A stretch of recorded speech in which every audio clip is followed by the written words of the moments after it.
சுவையான ஒரு மாம்பழ பாயசம் பண்ண போகிறேன். ஜவ்வரிசி வச்சு எப்படி பண்ணுறதுன்னு பார்க்கலாம்.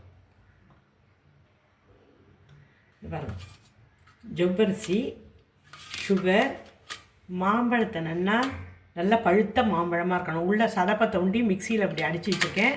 வறுத்து இது பண்ண இது வச்சுருக்கேன், திராட்சை. அப்புறம் 1/2 லிட்டர் பால் வச்சுருக்கேன்.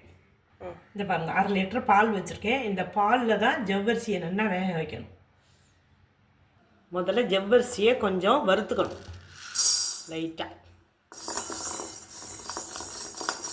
லைட்டாக வறுத்துட்டு ஒரு அலசி போட்டு அதுக்கப்புறமா பாலில் வேக வைக்கணும். ஜவ்வரிசி நல்லா பொரிஞ்சு வந்துடுத்து. ஏன்னா அப்போ தான் பாலில் போட்டோன்னா நம்ம நல்லா சுருக்க வெந்துடும். வாசனையாகவும் இருக்கும், அந்த குழகுழப்பு தன்மையெல்லாம் போயிடும்.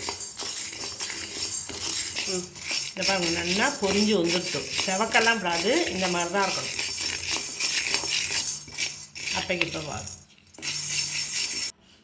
திக்கு பாலாக 1/2 லிட்டர் பால் வச்சுட்டுருக்கேன். இது கொஞ்சம் நல்லா சூடு வந்ததுக்கப்புறமா இந்த ஜவ்வரிசியை களைஞ்சி அதில் போட போகிறேன்.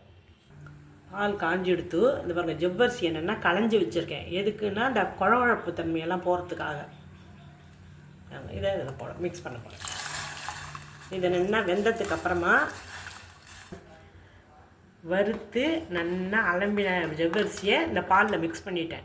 ரெண்டும் சேர்ந்து நல்லா கொதித்து வெந்ததுக்கப்புறமா அந்த மாம்பழத்தை இது பண்ணி வச்சுருக்கோம் இல்லையா, மிக்ஸ் பண்ணி வச்சுருக்கோம் இல்லையா மிக்சியில், அதை இதில் கொட்டி நல்லா வெந்ததுக்கப்புறமா சுகர் போடணும். இங்கே பாருங்கள், ஜவ்வரிசி போட்டு நல்லா 5 நிமிஷம் நல்லா வெந்துடுத்து. எவ்வளோ திக்காக எடுத்து பாருங்கள். எப்போதுமே ஜவ்வரிசி பாயசம் பண்ணாலும் சரி, சேமியா பாயசம் பண்ணாலும் பாலில் தான் வேக வைக்கணும். அந்த பால் கொதிக்க கொதிக்க கொதிக்க நமக்கு பால்கோவா வாசனை அடிக்கும். பாயசம் சூப்பராக இருந்தது. நல்லா வெந்துடுத்து. இப்போ இதில் மிக்சியில் அடித்து வச்ச மாம்பழத்தை இது பாருங்க மிக்ஸ் பண்ண போகிறேன். நல்லா காட்டும். இது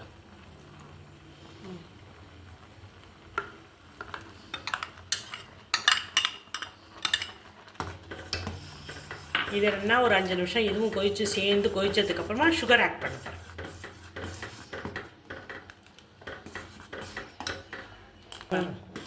இந்த மாம்பழத்தையும் போட்டு நல்லா மிக்ஸ் பண்ணியாச்சு. திக்காக இருக்குது. அந்த மிக்ஸி ஜாரை அலசினது. நீங்கள் பால் இருந்தால் கூட வேணால் இன்னும் கொஞ்சம் பால் ஊற்றிக்கலாம்.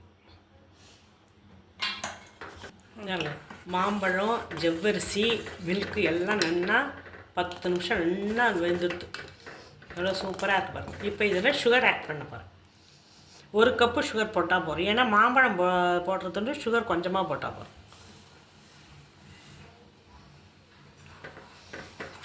சுகரும் சேர்ந்து நல்லா கரைஞ்சி ஒரு 2 நிமிஷம் இருக்கணும்.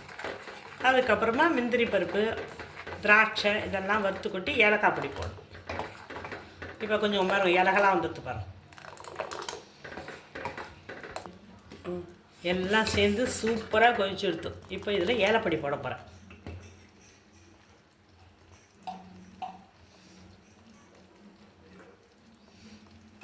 அப்புறமா திராட்சையை வறுத்து நெய்யில் வறுத்து போட போகிறேன்.